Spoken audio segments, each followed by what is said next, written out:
진실로 우리의 생명이시며 우리의 기쁨이시며 우리의 소망이 되신 우리 주 예수 그리스도의 은혜와 그 이름을 우리에게 값없이 내려주신 아버지 하나님, 오늘도 우리가 하나님을 힘입어 사는 것임을, 그래서 우리가 어떠한 상황이나 처지에 놓인다 할지라도 우리는 죽은 자를 다시 살리시는 하나님만을 의뢰하고 의지하며 살 수 있음을 믿음으로 자기 자신에게 보이며 함께하는 사람들에게도 나타내 보일 수 있는 참된 믿음의 그 하루를 오늘도 우리가 살아갈 수 있게 우리를 붙들어 주시옵소서. 여전히 연약하고 여전히 실족하기에 참으로 너무나 연약한 저희들을 친히 붙들어 보호하여 주옵시고 좌로나 우로나 치우치지 아니하고 주님만을 성령님 안에서 온전히 바라보고 따라갈 수 있는 하루를 살게 하여 주시옵소서. 예수님의 이름으로 기도하옵나이다. 아멘. 로마서 11장 5절에서 10절을 보고 있습니다.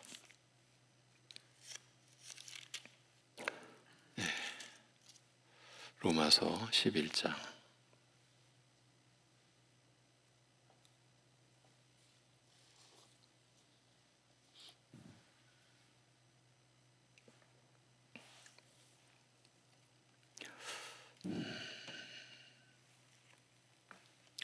11장 5절에서 10절 같이 보시겠습니다. 그런즉 이와 같이 지금도 은혜로 택하심을 따라 남은 자가 있느니라. 만일 은혜로 된 것이면 행위로 말미암지 않음이니 그렇지 않으면 은혜가 은혜 되지 못하느니라. 그런즉 어떠하냐?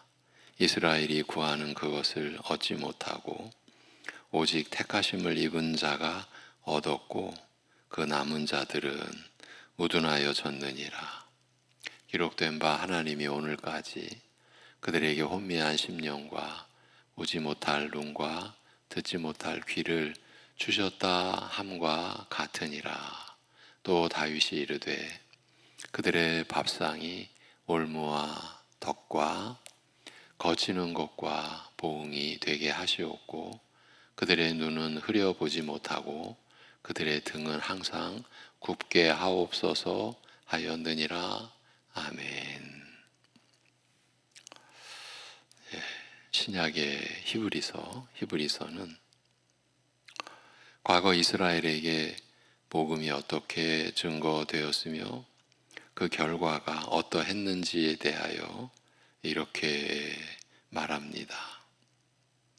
저희와 같이 우리도 복음 전함을 받은 자이나 그들과 같이 우리도 복음 전함을 받은 자이나 그러나 그 들은 바 말씀이 그들에게 유익되지 못한 것은 듣는 자가 믿음을 화합치 아니함이라. 이렇게 적고 있습니다. 그들과 같이 우리도 복음 전함을 받은 자이나 라는 말씀은 과거 이스라엘에게도 오늘 우리에게와 다름없이 복음이 전해졌다는 뜻입니다. 사실 우리가 잘못 알고 있는 그런 상황을 염두에 두고 말한다면 과거 구약 이스라엘에게도 오늘 우리와 다름없는 복음이 전해졌다. 이 진술이 의아하게 여겨지고 생소하게 여겨질 수도 있습니다. 그러니까 복음은 신약만의 것이다. 이런 오해가 우리의 믿음의 내용 안에 자리 잡고 있을 수도 있습니다. 그만큼 우리가 하나님의 말씀에 대해서 세밀하게 보지 못하고 깨닫지 못한 그 연유요, 또 그러한 가르침이 지난날 어느 시점에서 주어졌기도 했지 않았나, 그렇게도 볼 수 있습니다.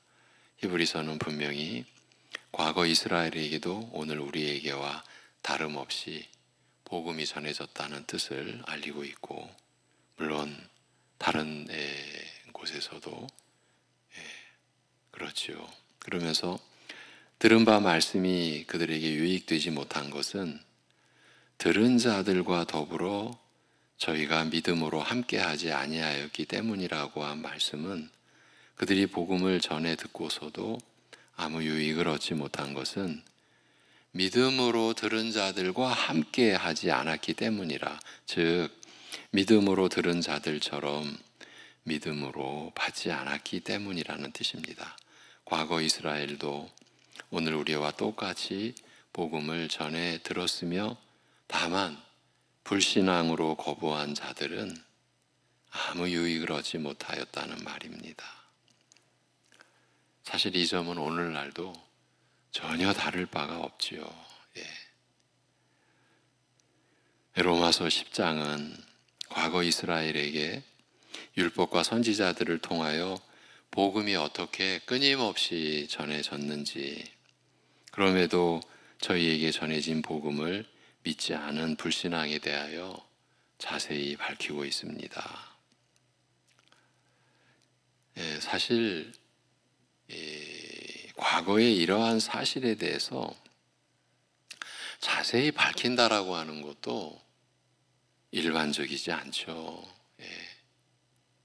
우리의 그 죄악의 실상은 사실은 우리가 성경 말씀을 통해서 우리가 접하게 되죠. 그러니까 어쩌면 그런 부분을 처음 이제 보거나 대하는 이제 입장에서는 왜 이렇게까지 밝혀야 했을까? 이런 그 마음이 들 정도죠. 이 그대로 가감 없이 우리의 죄악됨, 불신앙을 밝히고 있는 것 또한 성경 말씀이죠. 결국은 그것은 우리를 위함이시죠. 우리의 거짓된, 만물보다 심히 부패하고 거짓된 인간의 마음을 잘 아시는 하나님께서, 그러나 그런 우리를 구원하시고자, 우리를 일깨우시고자 그러시는 거죠. 지금 과거 이스라엘에게 전해진 복음을 믿지 않은 그 불신앙에 대해서도 성경은 우리가 지금까지 보아왔던 로마서 10장은 아주 자세히 밝히고 있습니다. 이사야는 이스라엘의 불신앙에 대하여 우리가 전한 것을 누가 믿었습니까? 라고 하나님께 호소하였으며, 또 그 앞서 모세는 이런 이스라엘로 하여금 시기 나게 하고자 하나님께서 이방을 불러 구원하실 뜻을 밝히신 일을 말하고 있습니다. 심지어 하나님께서는 이처럼 불신앙으로 거역하는 이스라엘을 향하여 종일 손을 벌리고 돌아오기를 기다리시기까지 하였다고 알리고 있습니다. 종일 손을 벌리시고 기다리고 계시는 하나님의 그 모습을 마치 눈에 보는 것 같이 그렇게 알리고 있습니다. 이어지는 로마서 11장은 하나님께서 자기 백성을 버리셨느냐라는 물음으로 시작합니다. 앞서 확인한 대로 이스라엘이 걸어온 역사가 이런 것이라면, 이처럼 절망적인 불신앙과 불순종의 역사라면 누구라도 자연히 느끼게 되는 의문을 질문 형식으로 표현한 것입니다. 하나님께서 그의 백성을 버리셨느냐? 이런 이스라엘에게서 무엇을 기대할 수 있겠는가? 모든 희망을 포기하고 단념할 수밖에 없지 않는가라는 뜻의 물음입니다. 그러나 바울은 의외로 결코 아니라고, 하나님께서는 이스라엘을 버리지 않으셨다고 단호하게 부인합니다. 사실 누구나 이제는 단념해야 되는 것 아닌가, 누구나 그렇게 그렇게 볼 수밖에 없는 그런 상황인데 바울은 결코 아니다. 예. 바로 바울 자신이 유대인으로서 복음의 은혜를 입은 자요, 그리스도의 사도라는 그 사실이 하나님께서 이스라엘을 완전히 버리지 않으신 명백한 증거라고 말합니다. 한 걸음 더 나아가서 하나님께서는 그의 택한 백성을 버리신 적이 없다고, 오늘뿐 아니라, 그러니까 바울 당시에 그 당시 오늘뿐 아니라, 그 오늘은 또 우리에게도 오늘이죠. 그렇죠? 그렇게 오늘뿐 아니라 과거에도 택한 백성을 버리신 적은 없으며 그의 택하신 자들을 언제나 항상 구원하신 사실을 밝히고자 엘리야의 일을 예로 들어 설명하고 있습니다. 엘리야의 일, 엘리야의 시대라면 이스라엘의 역사 속에서 가장 어둡고 암담한 시절이다. 이렇게 우리가 볼 수 있는 거죠. 이렇게 보아야 하는 거죠. 그때의 일을, 엘리야의 일을 예로 들어 설명하고 있습니다. 이스라엘 상하가, 이스라엘의 북과 남이, 북이스라엘이나 남유다가 다 같이 하나님을 버리고 가나안 족속의 우상 바알을 섬기는 베도이의 시대에도 저희가 주의 제단을 허물고 선지자들을 다 죽인 나머지 이제 나만 남았나이다라고 이스라엘의 이 영적 위기를 호소하는 엘리야에게 하나님께서는 저희 죄에 대한 책임을 물어 철저히 심판하여 멸하시겠다고 선언하시면서도 바알에게 무릎 꿇지 않은 7천인을 남기셨다고 하셨습니다. 완전한 멸망의 심판을 선언하신 때에도 그의 택하신 자들을 구원하시고 보존하시는 일을 그치지 않으셨다, 계속하셨다는 뜻입니다. 그래서 어제 수요 예배 때도 사람에게 보이려고 의를 행하지 말라는 그 마태복음 6장의 말씀을 우리가 나누면서 사람에게 보이려고 의를 행했던 바리새인, 율법사들, 서기관들, 그들이 영적으로는 그 당시 지도 계층 아니었습니까? 오늘날로 말하면 교회에 어떻게 보면은 교회를 섬기는 가장 핵심된, 중심된 이들. 근데 그들이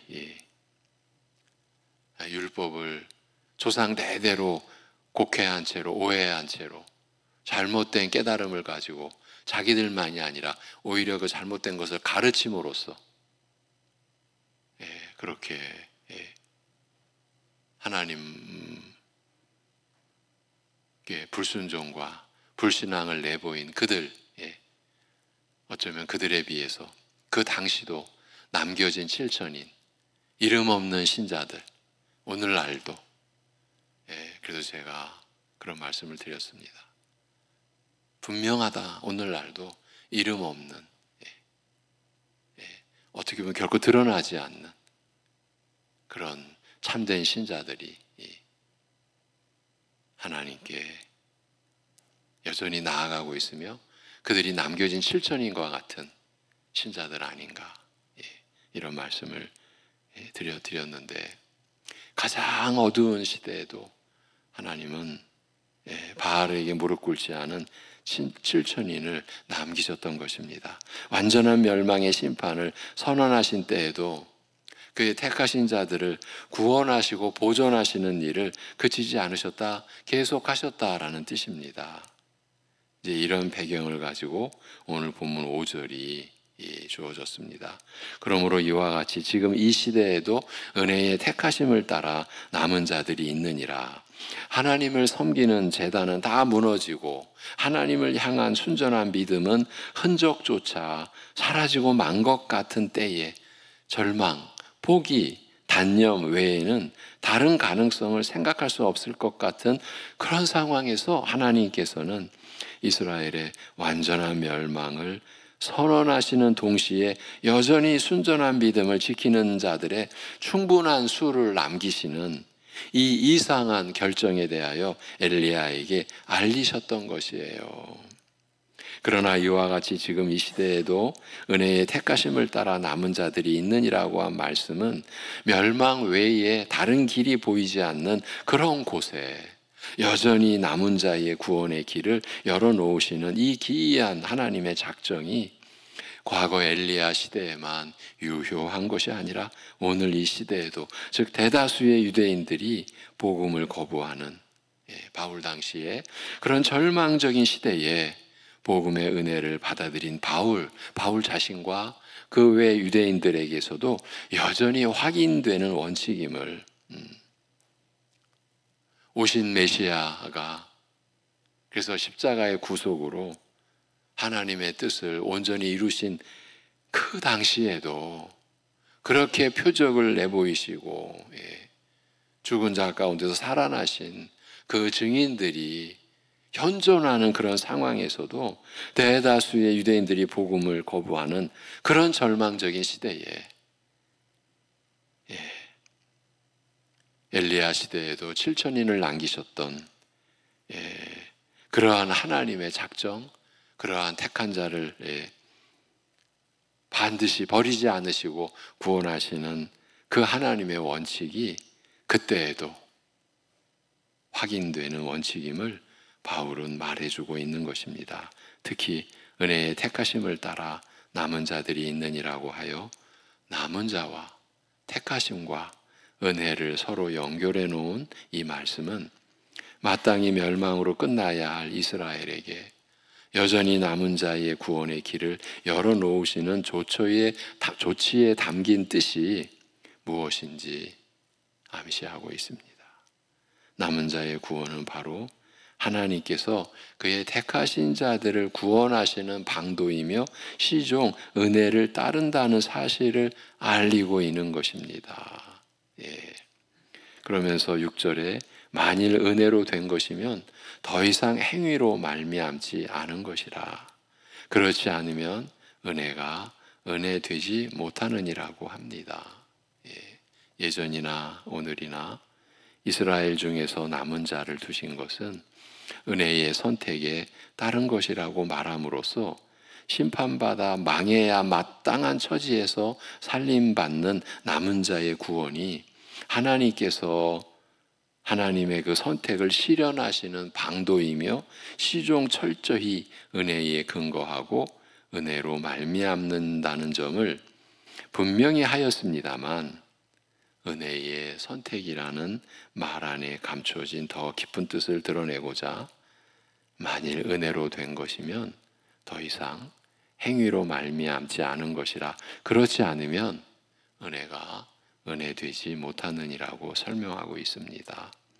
선택은 은혜로 된 것이며 행위로 말미암지 않은 것이라고 설명한 다음에 그렇지 않으면 은혜가 은혜 되지 못하느니라고 덧붙인 것은 만일 선택이 우리의 행위로 말미암는다면 은혜가 은혜 되지 못한다고 이렇게 밝힌 것은 결국 은혜라는 말의 핵심이 우리의 행위 곧 우리가 스스로 이룬 무엇으로 말미암지 않는다는 그 점에 있음을. 그러니까 은혜라는 이 말의 그 핵심 안에는 우리가 스스로 뭘 이룬 무엇은 개입될 수가 없다. 우리의 행위로는 말미암지 않는다. 그 점에 있음을, 그것이 은혜의 핵심임을 강조한 것이라 할 수 있습니다. 만일 이 점이 지켜지지 않는다면, 만일 우리의 행위가 개입하여 결정하거나 좌우한다면 은혜는 그 순수함을 잃어 더 이상 은혜라고 할 수 없게 된다라는 뜻입니다. 여러분, 오늘은 지금 우리가 살고 있는 오늘날 과연 교회가 교회에서 가장 많이 이렇게 표현되고 고백되어지는 말이 은혜 아닙니까? 그런데 그 은혜가 순전한 은혜로, 은혜라는 뜻으로 보존되고 있는가 하는 질문을 이 시대의 교회가 은혜라고 하는 그 진리를 깨끗하게 순전하게 받고 있는가, 보존하고 있는가, 우리 자신에게 질문해 본다면 우리는 가슴이 먹먹해지지 않을까 싶기도 합니다. 7절에 그러므로 무엇이라 하리요? 이스라엘이 그 구한 것을 얻지 못하였으나 택하신 자는 얻었으며 나머지는 완악하여졌느니라고 합니다. 방금 말씀드린 이런 내용 전체를 간략하게 정리하여 요약한 말씀이다. 요약한 구절이다. 이렇게 볼 수 있습니다. 앞에서는 이스라엘 중에서 남은 자를 두시는 일에 대하여 하나님께서 그의 택한 백성을 구원하시는 방법이었다. 하나님께서는 그의 택한 백성을 이런 방식으로 구원하셨다고 설명하였습니다만, 그렇다면 나머지 이스라엘의 경우, 즉 남은 자에 들지 못한 이스라엘의 경우에 대해서는 어떻게 설명해야 하는가라는 물음에 대하여 우선 이스라엘은 그 구한 것을 얻지 못하였다.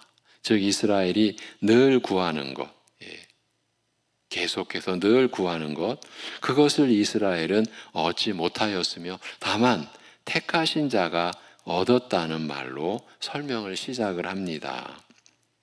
이스라엘은 그 구하는 것을 얻지 못하였다는 말을 제대로 이해하기 위해서는 우선 이스라엘이 늘 구하면서도 얻지 못한 것이 무엇인지, 과연 그게 뭘까? 그 점을 정확하게 파악해야 하지만 이 전후 문맥과의 연결에 불분명하고 애매한 점이 있어 쉽지 않습니다. 로마서 9장에서 이스라엘이 의의 율법을 계속 추구하면서도 율법에 이르지 못하였다라고 한 만큼 9장 31절에서 그들이 계속 추구하면서도 그 율법에, 의의 율법에 이르지 못하였다라고 한 만큼 혹시 이 내용을 염두에 둔 말씀일 가능성을 생각할 수 있으나, 의의 율법을 추구하였다는 말과 이스라엘이 늘 구하는 것이라고 한 말은 뜻이 비슷하면서도 각각 다른 말을, 다른 단어를 사용하는 만큼 같은 것이라고 단정하는 것이 어렵습니다. 의의 율법을 추구하면서에서 사용한 말은 추구하다, 쫓는다 라는 말인 반면에 이스라엘이 구하는 것에서 사용한 말은 찾다, 구하다, 바라다, 원하다 이런 뜻인 만큼 이스라엘이 추구하는 대상과 구하는 대상이 현재 문맥 속에서 반드시 동일한 것을 말한다고 그렇게 판단하거나 단정할 수가 없기 때문입니다. 만일 동일한 것이라면 이것을 택하신 자가 얻었다는 말을 해석하는 것이 오히려 까다로울 수 있어요. 만약 동일한 것이라면, 그러니까 의의 율법을 추구하였다는 말과 이스라엘이 늘 구하는 것이 동일한 것이라면, 만일 이것을 택하신 자가 얻었다는 말을 이해하고 해석하는 것이 오히려 까다롭게 된다라는 것이에요. 이스라엘이 늘 구하면서도 얻지 못한 것이 의의 율법이라면, 이스라엘은 의의 율법을 추구하면서도 늘 구하면서도 얻지 못한 반면 택함을 받은 자는 의의 율법에 이르렀다라는 뜻이 될 수밖에 없습니다만, 택함을 받은 자가 의의 율법을 추구한 것 끝에, 늘 구한 끝에 의의 율법에 이르렀다고 말하기는 어렵기 때문입니다.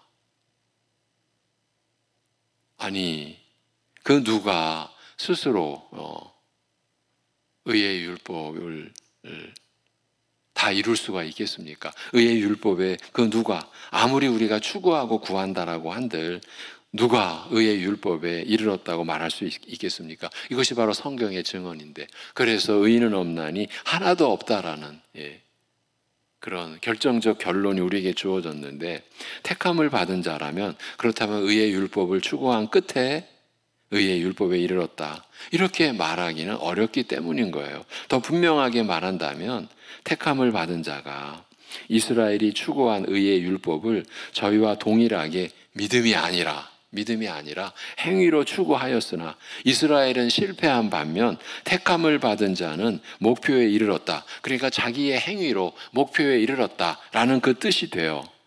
즉 똑같은 목표를 똑같은 방법으로 추구했으나 하나는 성공하고 하나는 실패했다는 뜻이 돼요.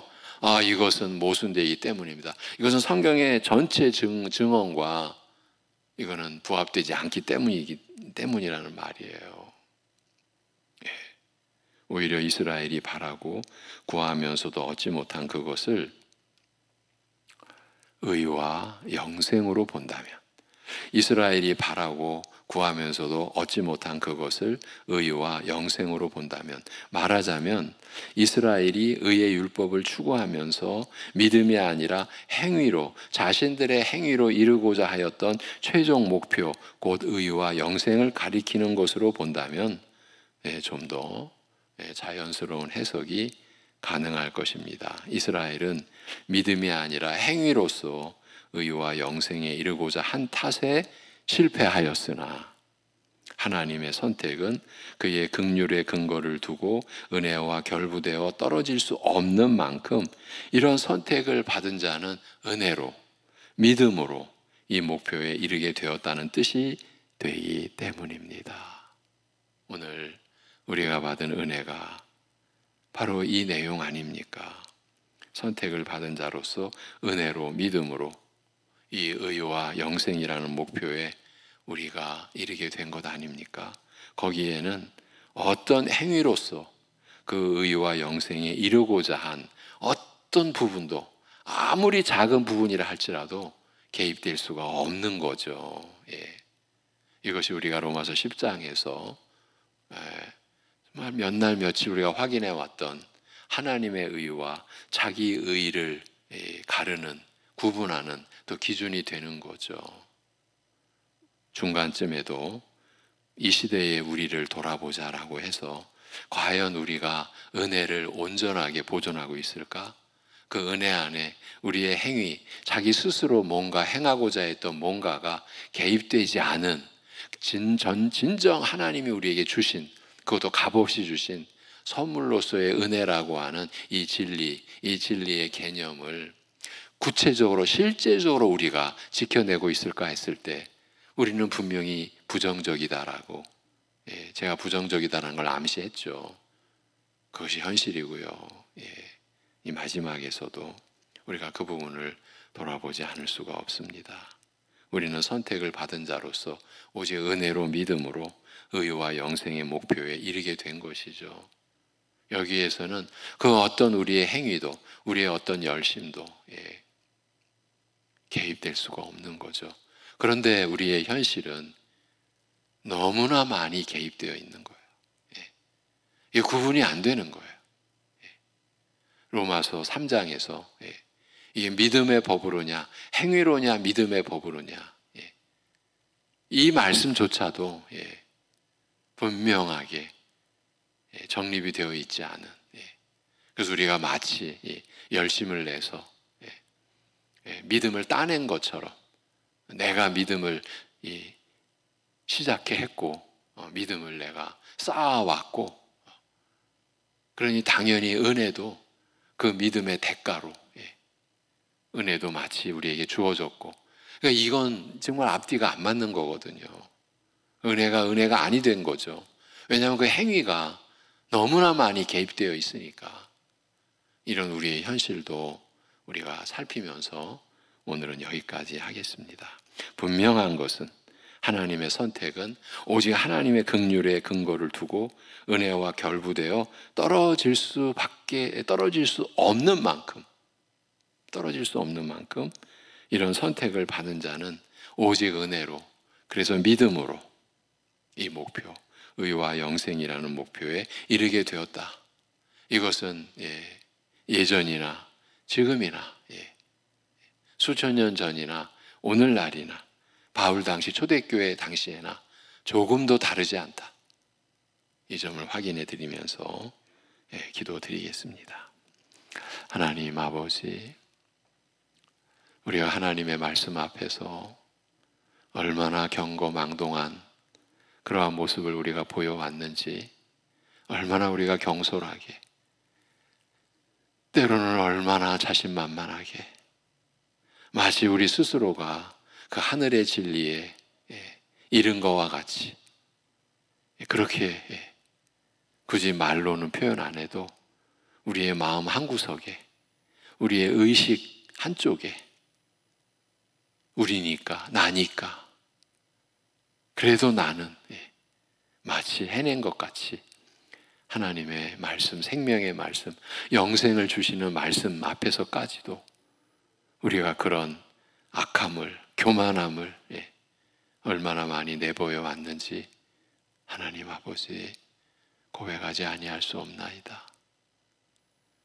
교회 안에서조차도 이 생명의 말씀을 경시하는, 가볍게 보는 이런 의식이나 이러한 말투나 이러한 우리의 몸짓이 사실 그 자체로도 영원한 멸망의 심판의 대상임에도 오래 참으시는 하나님의 긍휼하심으로, 오직 하나님의 은혜로 우리가 멸절되지 않고 이렇게 은혜의 자리에까지 이르게 된 이 사실, 우리가 착각하지 않고 오해하지 않고 이러한 우리의 연약한 진실과 그러한 가운데서도 변함없는 택한 자를 버리지 않으시는 하나님의 그 풍성하신 긍휼과 그 자비와 그 선하심과 인자하심의 그 주님의 은혜가 우리를 감싸왔고 우리를 돌보아 오셨고 우리를 이렇게까지 오래 참으시며 기다리고 계셨고 두 팔 벌려 종일 우리를 기다리시는 바로 그러한 모습으로 우리를 이끌어 오신 그 사실을 우리가 잊지 않을 수 있게 우리의 마음을 지켜 주시옵소서. 그래서 오늘 우리가 사는 것이 그야말로 하나님의 은혜라, 하나님을 힘입어 사는 것임을, 그래서 우리가 내가 절대 중심이 아니고 주님이 내 안에 사는 것을 고백할 수 있는 그 믿음으로, 그래서 주님을 신뢰하고 믿음으로 오늘 우리가 살 때에, 그래서 우리의 뜻을 쫓지 않고 하나님의 뜻을 우리가 그 온전하시고 기뻐하시고 선하신 뜻을 알고자 하며 구하는 그 믿음으로, 그래서 우리가 어떠한 선택과 어떠한 결정을 할 때 우리가 그 선택에 따른 책임을 져야 할 우리 연약한 자신을 주님 앞에 내어놓고 주님의 뜻을 구하고, 그러한 연약한 우리가 하나님의 나라가 임하는 일에 쓰임받을 수 있는 담대한 믿음을 주님 앞에 보이며 주님 앞에 나아갈 수 있게 인도하여 주시옵소서. 너무나 난감하고 너무나 앞뒤가 보이지 않는 그러한 깜깜한 상황 속에서도 주님의 빛은 가려질 수 없으며 그 생명의 빛은 우리 안에 계신 성령님으로 말미암아 우리에게 말씀을 기억하게 해주시고 말씀을 믿게 해주시는 그 역사로 말미암아 그 빛이 비추어지고 있음을 오늘도 고백할 수 있는 하루가 되게 하여 주시옵소서. 우리 주 예수 그리스도의 이름으로 기도하옵나이다. 아멘.